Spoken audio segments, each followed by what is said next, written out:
the first thing I truly appreciate it. The department does.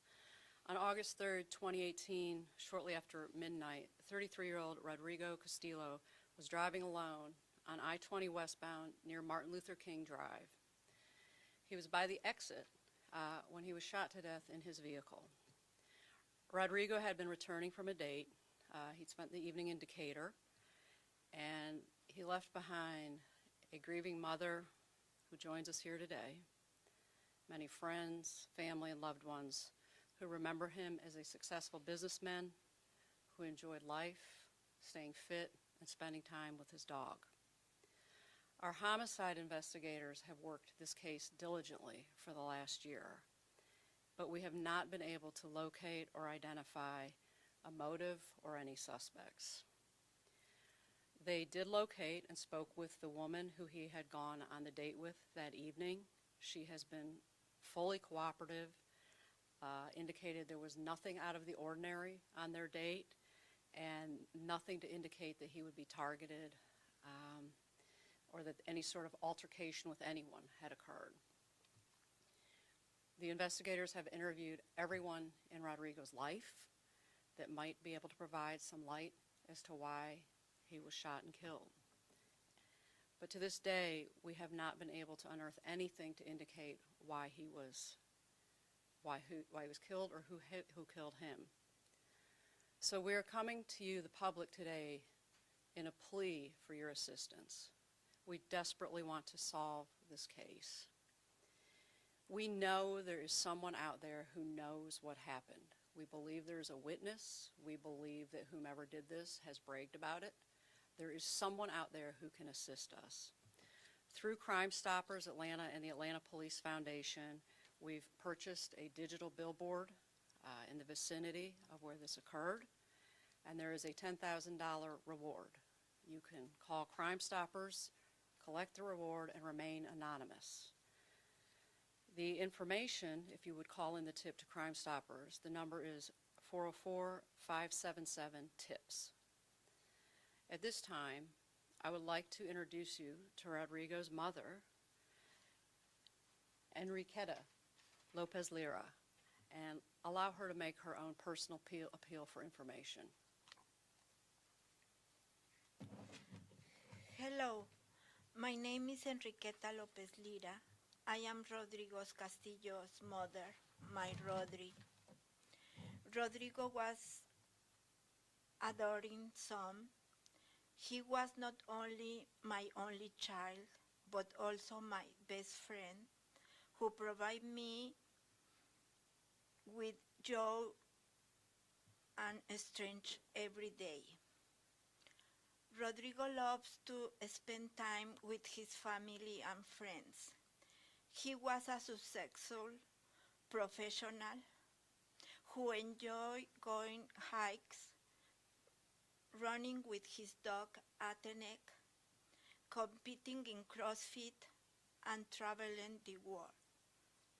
I know that he has a lot of plans for his future. That is why I am asking anyone who knows anything about what happened to my son to bring forward, please, and give us any information. Please, I need to understand what happened to my son. I thank you for coming, and I thank you in advance for any help you can give us. Thank you. Any questions? Ms. Castillo, can you just tell us what it's been like to not have your son around and not know what happened? I miss him every day, every hour. He called me every other day to ask me, Ma, how are you? What do you think about the news, the G7 or something like that? So I miss him every time.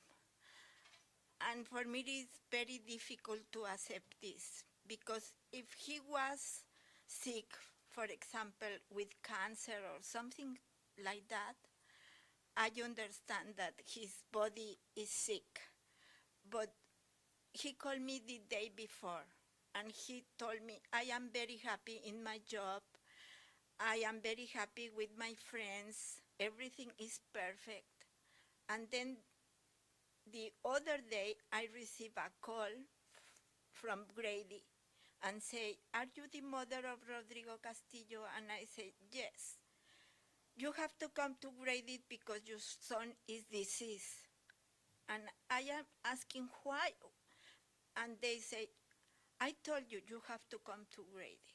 So for me, it's very difficult to accept this one because I spent all my life raising a good boy, a good man, to be a good citizen. So I think that we don't deserve this. I don't deserve this. Rodrigo's father didn't deserve this, and my son has a lot of plans. Yeah, it's very difficult. Ms. Nicoleta, could you tell us what your last memories of Rodrigo were? From your last conversation? Yeah. My last conversation, I already told her. He told me, I am very happy in my job. The people are very nice. And the last day that I saw him was the day before his 33rd birthday. I invite him to the Ponce City Market. So we have lunch there. And he say me, Ma, come, I want to show you the dining table that I want to buy. Then we went to Target and we buy some cushion for his sofa. So he has a very nice life. He was very proud because he buy his home. He wants to do a lot of things. He wants to go to skiing to Bariloche in Argentina. So that's I am feeling very frustrated because the person who do that has stolen at least 60 years for my son's life. My aunt has right now 99 years old. My father is living, my mother is still living, so I know that we have a very good genes. So they could all his life, like at least 60 years. What kind of support have you gotten from the community? I am here because I have a lot of support. For the CrossFit community, they has been with me all the time. Now I have like 30 more friends for the CrossFit community. I have my family here in Atlanta, the Castells family. I have now a new friend that is Lynn. She was the boss of my son. I never met before. I met her in the funeral home. Also, in the funeral home, there was more than 200 people. I think I only knew 30 of them. So I was very surprised that a lot of people love my son. So I had my friends and my boss and my family also support me. But I am here alone in Atlanta. My family is not here. I have a new family. That is all these people that support me.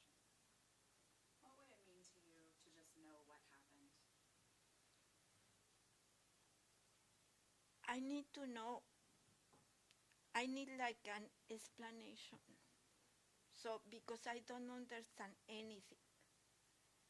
How my son is healthy, happy, working, and the other day I received a call that he's deceased. I don't understand. I cannot comprehend anything. Sometimes when my cell phone ring, I feel that it's my son. And then I remember that he's not here. So probably if I know who did it, why he did it, I feel better.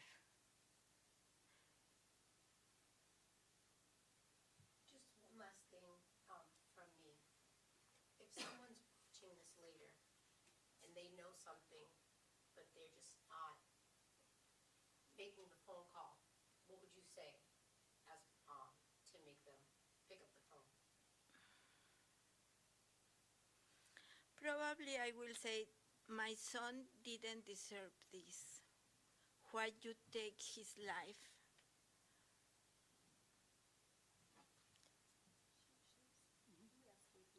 Sure. We wanted to know what made you all come out on this case.